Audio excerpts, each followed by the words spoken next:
So, what do you do when the world around you is completely falling apart? Well, back in 1918, while Russia was being torn to pieces by a brutal civil war, a young scientist started a diary. But this wasn't some record of all the chaos happening outside. Nope, this was a blueprint for building an entire universe inside his own mind. To really get just how extraordinary this diary is, you have to picture the scene. This was not a time for quiet, deep thinking. The Russian Civil War was a period of absolute turmoil. I mean, from 1918 to 1922, the country was just racked by savage fighting, mass executions, and a famine that was beyond devastating. Society itself was collapsing, and right in the middle of all that, that's where our story begins. On September 17th, 1918, a 28-year-old biologist, a guy named Alexander Lubishev, opens a brand new notebook. And right away, he makes one thing perfectly clear. This diary is going to be different. He has zero intention of writing about his feelings or the historic, chaotic events unfolding around him. He had a much, much grander and way more unusual purpose in mind. So let's dive in. Against a backdrop of total societal breakdown, how did one man decide he was going to build an intellectual cathedral completely from scratch? I mean, the contrast is just staggering, right? Outside his window, there's nothing but chaos and total uncertainty. But inside this diary, there is structure, there's ambition, and there's this incredibly meticulous plan for an entire lifetime of work.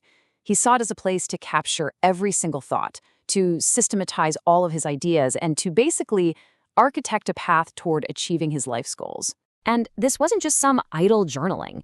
Make no mistake, Lubishev was designing a rigorous system, almost like a personal operating system for his entire intellectual life. His method was, on the one hand, beautifully simple, and on the other, incredibly disciplined. So first, he jotted down every single idea that popped into his head, no matter how random. Then, later, he'd organize them. But the real key, the secret sauce, was his time management. Since 1916, he'd been keeping a separate log, accounting for how every single day was spent. And at the end of each month, he'd tally up the results. This diary, though, was for the next level, creating concrete plans for the next 3 years, and eventually for his entire life. And you gotta understand, this wasn't just some abstract exercise in self-discipline. He knew he had a limited amount of time to accomplish a truly monumental task. For Lubishev, this systematic approach was the only way he could possibly achieve that which I dream of. So, what was that dream? What was this massive goal that demanded so much discipline? Well, it was nothing less than a complete revolution in the field of biology. Boom, there it is, stated with total clarity in his very first entry. His life's work, the grand project he was building this whole system for, was to overcome Darwinism. No, hold on. This doesn't mean he was a creationist or anything like that. No.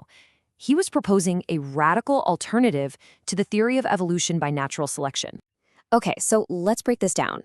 Where Darwinism is all based on phylogeny, the idea of a single branching tree of life with a common ancestor, Lubishev saw something totally different. He imagined a periodic system of organisms, kind of like the periodic table of elements in chemistry.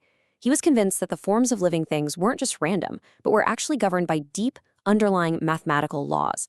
This meant all species had a definite, almost ideal connection to one another. So how on earth was he going to prove this? Well, he planned to go on a hunt for nature's version of an atomic weight, some kind of mathematical constant that defined a species, and he'd look for it in the parts of organisms that he believed had no direct functional purpose. He identified things like the intricate, beautiful suture lines on ammonite fossils, the weirdly specific shapes of parts on marine worms, the endless variety of leaves, and the patterns on butterfly wings. He believed the mathematical key to life's hidden order was hiding right there, in plain sight. But here's the thing about Lubishev. His intellectual curiosity was just boundless. Yeah, overcoming Darwin was his main quest for sure, but his diary shows a mind that was constantly working on like a dozen other grand theories all at the same time. And boy, was he a fierce critic of the status quo. In a long entry from September 26th, he just tears into the academic establishment of his day, calling it backward, stagnant, pathetic.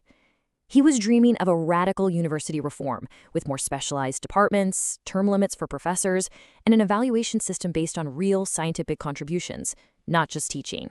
He also went deep into aesthetics, asking a question that honestly still fascinates us today.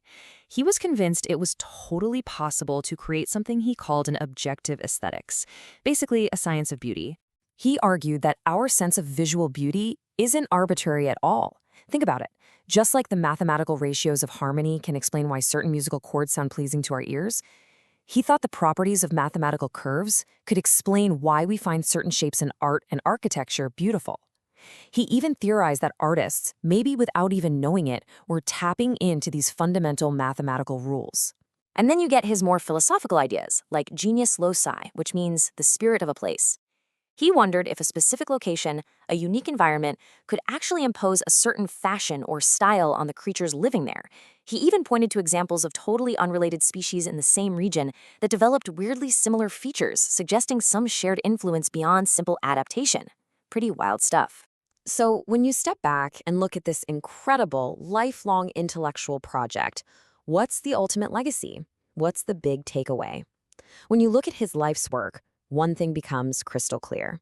Look, whether his periodic system of organisms could have ever actually worked, or if beauty can truly be boiled down to a mathematical formula, that's not really the point.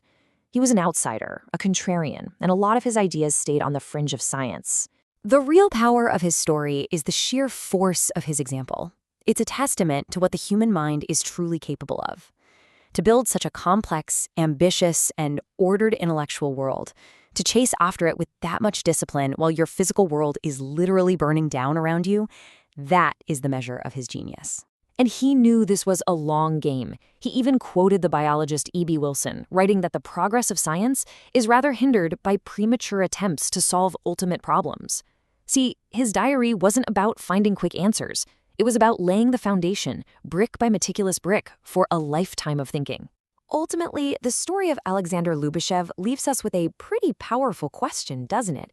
It really challenges us to think about the potential that's locked away inside our own minds.